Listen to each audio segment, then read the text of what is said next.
here to join us in the effort to spread the truth about the situation in Ukraine. Today we will be talking about Mariupol. We have Petro Andriushchenko, advisor to Mariupol Mayor. Welcome. Good afternoon. You mentioned that today Russian forces started the ground attack of Azovstal. We have seen some attacks of strategic aviation. There were very powerful attacks, bombing, shelling. People saw smoke. And I understand the situation is very, very difficult. So after shelling, most likely they will start ground attacks, but they do it daily. And we keep following the situation, and we hope that it will resolve sometime soon.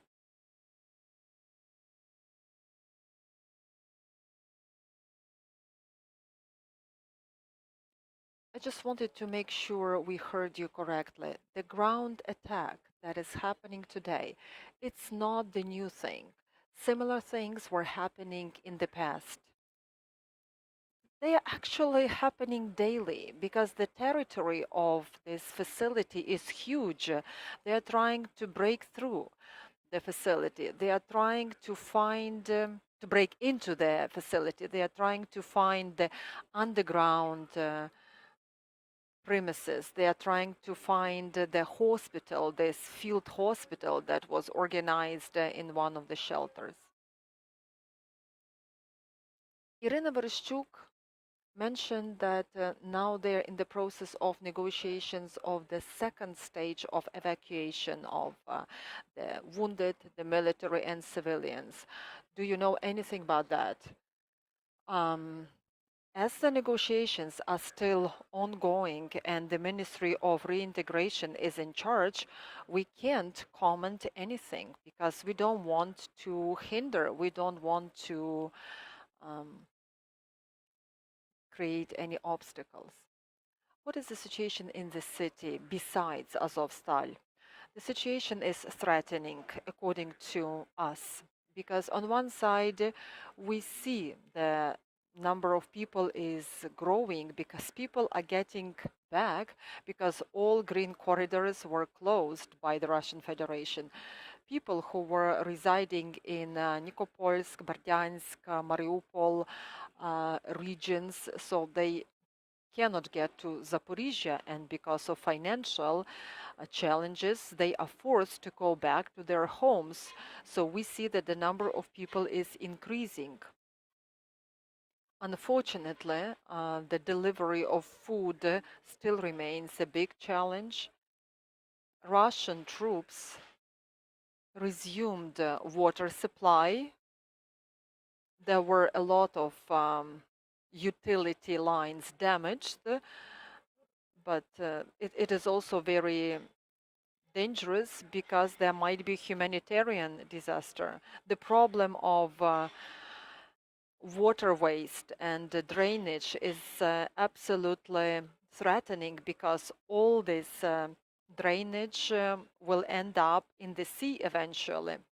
There is also a huge amount of people whose bodies are still under the debris and no one is burying them. So that is also a big threat because it can lead to epidemics in the city because by the end of this year we might have 10,000 people dead because of humanitarian catastrophe. The situation is very threatening, so the situation is absolutely dire. People cannot leave the city because of green corridors being blocked. We have a question from our guest.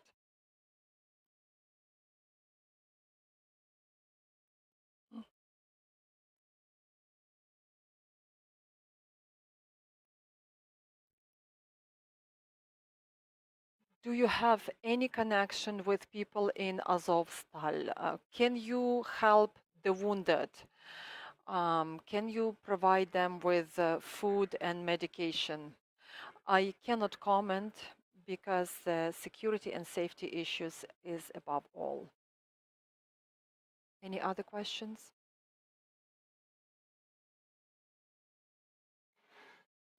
A more generic question. Oh, it's been almost 3 years since the war started. We can already make some conclusions about the plans of Russia regarding Mariupol, Donbass, and Ukraine in general. So what are your thoughts? Mariupol is a very demonstrative example because what we hear from the Russians, from collaborators, from their surrounding, they don't need Mariupol as such. No one is trying to improve the humanitarian situation in Mariupol. For them, it's just geographical location on the map. They cannot resume the port because it's very labor and financially and time consuming process. So it's going to be converted into ghetto. And the absence of occupational core means that they will probably marginalize the population. They will just organize gangs that will be controlling the city. Unfortunately, this is the most pessimistic, the worst case scenario. But that's according to us. We also saw that there were attempts to legalize this occupational regime. They were trying to even organize the referendum. They were even mentioning the date of the referendum, the 15th of May. But now I see that they're trying to strengthen the reintegration of Mariupol into Russia. They are already integrating their system with the mobile connection of Russia. We know that Russian banks are trying to enter Mariupol. Educational system has been converted into, has been organized in line with the Russian Ministry of Education. So hopefully that all will end well. So they say that Mariupol is fully occupied. I believe that the annexation of Mariupol will be done without legal grounds. So I understand that first they were trying to get port, but port is not working. I cannot hear you, unfortunately. I will repeat that initially they wanted port, but now they understand that that the port is difficult to rebuild and resume the operations in the port. So they are going to convert it into ghetto. That is correct. They are trying to attack Azov Steel, a military facility. So what are the reasons that they keep attacking this facility and they keep spending so much time? Is this just to satisfy the sick ambitions of Putin? We can compare this situation to what happened in Kiev or near Kiev. They were trying to capture the city in 3 or 4 days. They understand that it's very difficult to withdraw their troops because they created this propaganda circle around Azov Steel. They cannot attack it, they cannot capture it, but they cannot withdraw. So this is basically a vicious circle for them. I understand that they are also sustaining losses. Yes, daily. So daily they are losing their soldiers. It doesn't make any sense for the Russians to continue, even if they are ready to take all their forces away. We can guarantee that these are the best soldiers that we have in Azov.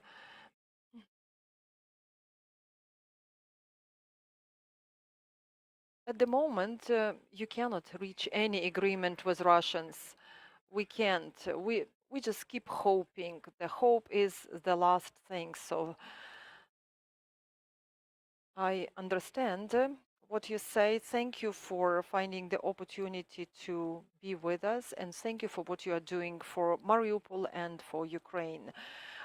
Our guest was Petro Andriushchenko, advisor to Mariupol Mayor. My name is Vadim Krasnov.